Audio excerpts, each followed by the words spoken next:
عليكم الصيام كما كتب على الذين من qablikum la'allakum tattaqun.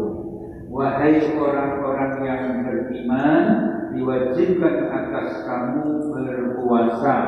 Yang dimaksud adalah puasa Ramadan, sebagaimana diwajibkan atas umat sebelum kamu, la'allakum tattaqun, supaya kamu semua tetap bertakwa atau meningkat takwanya kepada Allah Subhanahu wa taala.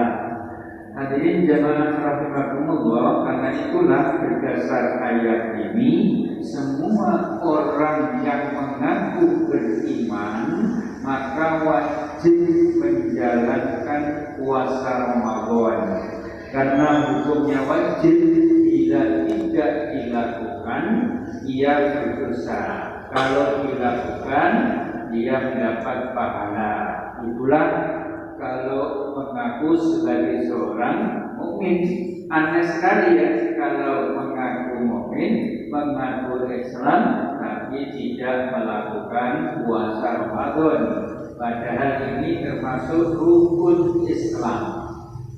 Di antara rukun Islam yaitu yang pertama syahadat, yang kedua adalah sholat, yang ketiga adalah puasa, yang keempat yaitu zakat, yang kelima yaitu ibadah haji. Nah, menurut ulama, 3 prinsip penting yang apabila tidak dilakukan oleh orang Islam atau orang beriman, maka itu belum dianggap mukmin. Yaitu yang pertama bersyahadat, yang kedua adalah sholat, yang ketiga adalah puasa. Adapun zakat itu adalah untuk orang yang mampu, sedang haji juga untuk orang yang mampu. Maka 3 prinsip itu bila ditinggal salah satu aja itu sudah diragukan imannya. Apalagi tiga-tiganya ditinggalkan. Ada sebagian sahabat yang mengatakan sudah kafir. Naudzubillahi min dzalik. Jemaah rahimakumullah, karena itulah mari kita melakukan puasa.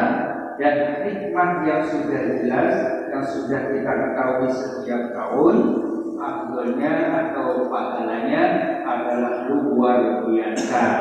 Rasulullah bersabda, "Man shoma Ramadana imanan wa ihtisaban, ghufira lahu ma taqaddama min dhanbi."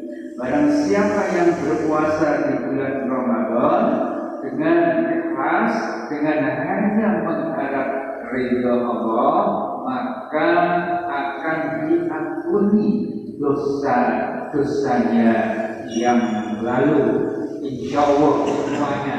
Tetapi ini adalah dosa-dosa kecil atau dosa-dosa biasa. Kalau dosa-dosa besar harus bertobat, apalagi tentang syirik ya. Syirik itu tidak akan diampuni Allah kecuali bertobat sebelum meninggal dunia.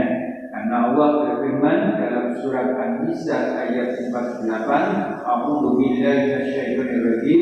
Innallaha la yaghfiru an yushraka bihi wa yaghfiru ma duna dzalika liman yasha." Sesungguhnya Allah tidak akan mengampuni dosa syirik, tetapi Allah masih mengampuni dosa selain syirik. Artinya apa? Kalau syirik kita bawa sampai mati, maka tidak akan diampuni Allah dan tentu akan masuk neraka. Naudzubillah. Tetapi andaikan kita punya dosa selain syirik, insya Allah suatu saat akan diampuni oleh Allah. Asal kita istighfar, mohon ampun kepada Allah.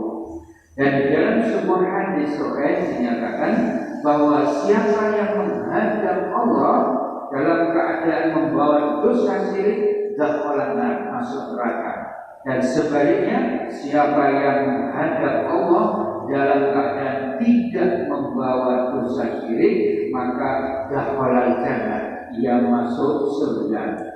Maka dengan ayat itu dan hadis ini jelas sekali bahwa meskipun amal kita sebesar apapun, sebanyak apapun, sholat kita, puasa kita, infak kita, sedekah kita, haji kita, dan sebagainya, kalau kita masih melakukan syirik, maka tidak akan bisa masuk surga, karena seluruh amalan kita itu hapus gara-gara kita syirik menyekutukan kepada Allah. Karena itu tinggalkanlah syirik sejauh-jauhnya.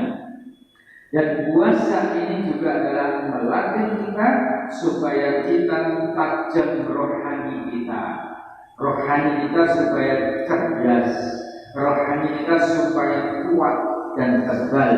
Lalu ibadah kita rajin dan kita bisa menjauhi dosa-dosa, terutama dosa besar. Meskipun dosa kecil harus kita tinggalkan. Ini karena kita sebagai orang mukmin dan muslim harus taat patuh kepada Allah dan taat patuh kepada Rasulnya. Rasulullah mengajarkan kepada kita agar kita puasa itu tetap sehat, ya kan? Tidak puasa itu malah lemes, malas kerja, malas aktivitas, malas macam-macam. Itu keliru. Bukanlah puasa itu sehingga kita malas-malas dan tidur-tiduran. Tidak.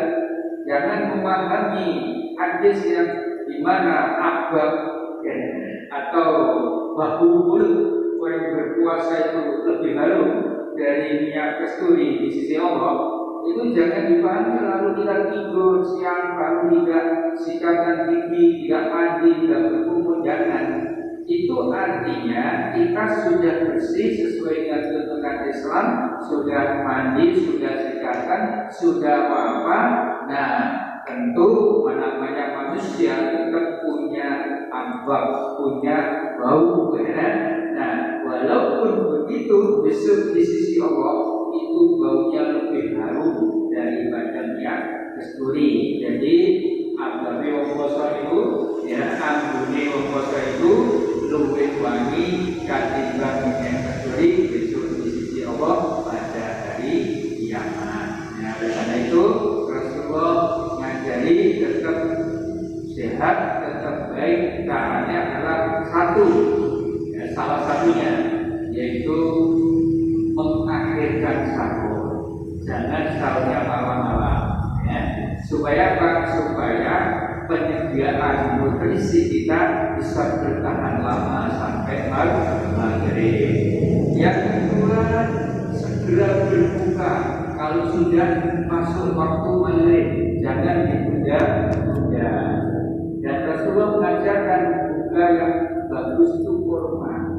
Jadi kurma 3 butir atau 3 biji kita makan atau kita aduk dengan air hangat di jus, gitu ya, itu lebih bagus, lebih afdal. Itulah sunnah Rasulullah.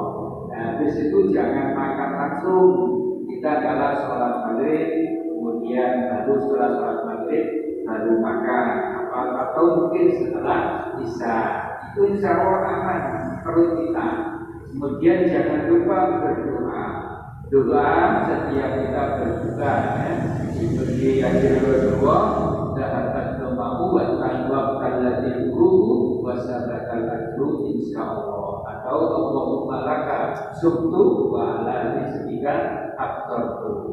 Kemudian jemaah ada seorang dokter namanya Dokter Edi Rizal Wahyudi, ahli penyakit dalam, itu menjelaskan kepada kita bahwa terutama orang yang tua, ya, usia 50-60 tahun ke atas, itu supaya tetap sehat di dalam puasa, maka satu kata beliau, jangan minum teh atau kopi ketika sahur. Berarti minum teh kopinya sore aja, malam aja. Kenapa minum teh dan kopi menjelang sahur itu kurang bagus menurut beliau? Karena teh dan kopi itu akan mempercepat metabolisme, ya, pencernaan, sehingga nanti mempercepat haus. Itu menurut beliau. Yang kedua, darah juga dianjurkan berbuka dengan kurma. Jadi persis dengan konsep Nabi, Maka dosa tidak akan keliru ya. Telah diteliti oleh seorang dokter dengan buka koma itu luar biasa. Menurut beliau alasannya akan mengembalikan yaitu secara turun-temurun, yaitu apa yang nutrisinya tadi bilang sekian-sekian maka akan dikembalikan demi sedikit sehingga sempurna kembali. Kemudian juga bagus makan makan pisang. Dan pisang ini juga beliau bagus karena banyak kaliumnya. Dan hindari makanan gorengan. Biasanya orang kita itu kalau belum makan gorengan itu belum serp gitu ya. Namanya sedang goreng macam-macam. Tapi itu kan jauh hindari. Kalau bisa dapatkan waktu berbuka itu, ya. Hindari makanan yang banyak mengandung minyak. Karena beliau kalau banyak mengandungnya itu akan menambah lemak. Dan kalau menambah lemak semakin banyak, orang tua itu penyakitnya juga sudah banyak, maka dia akan yaitu menambah penyakit, gitu ya. Kalau gula ini jadi juga hindari minum es terlalu banyak. Boleh, tapi jangan banyak-banyak.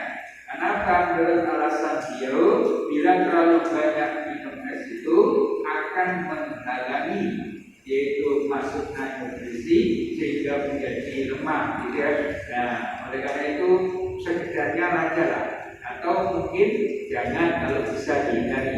Dan beliau terakhir menganjurkan supaya minum air yang cukup, ya. Atau jus buah itu setiap hari antara setelah berbuka atau menjelang tidur itu adalah minimal minum jus buah supaya apa? Supaya kita akan bertahan lama di dalam kekuatan tubuh kita untuk puasa mulai pagi sampai terbenam matahari. Itu diantara trik atau tips yaitu supaya sehat puasa kita. Nah itu ada ulama mengatakan yaitu sumu tasiku, puasalah kamu supaya sehat. Kalau puasanya diatur sesuai dengan tuntunan Nabi dan dijelaskan oleh para ahli yang terkait, ya. Nah, ini puasanya tidak aturan, ya. Begitu azan langsung minum, kolak minum, ya. Es minum macam-macam, makan langsung, ya. Makan ditambah lagi bakso, ditambah lagi yaitu tahu campur. Oleh sakitnya perutnya kekenyangan, ya. Karena kekenyangan menjadi sakit. Kalau sakit sudah tidak bisa apa-apa, tidak bisa terawih, tidak bisa sholat dan sebagainya. Itu ngawur. Nanti sahurnya terlalu malam, terus malas lagi. Habis dulu sahur pisang, gitu ya. Nah, akhirnya sahurnya kemalaman, dibagi sudah lapar, gitu ya. Sehingga puasanya tidak bisa kuat, melimprem, akhirnya siangnya tidur melulu, gitu ya. Nah, itu yang tidak benar, sehingga jadi tidak sehat, malah sakit. Kalau kita ini, jadi akhirnya kita semuanya di dalam menghadapi bulan Ramadan ini oleh Allah dibarengi sehat walafiat, dibarengi cukup rezeki yang berkah, dan kita semua bisa menjalankan ibadah Ramadan dengan sebaik-baiknya mulai awal malam ini sampai besok akhir, sehingga kita insya Allah akan dibebaskan oleh Allah dari api neraka alias kita andaikan setelah Ramadan itu dikubur oleh Allah langsung masuk surga. Amin ya rabbal alamin. Demikian mohon maaf. Selamat menjalankan bulan Ramadan, marhaban ya Ramadan, sucikan hati untuk meraih ridho Ilahi. Assalamualaikum warahmatullahi wabarakatuh.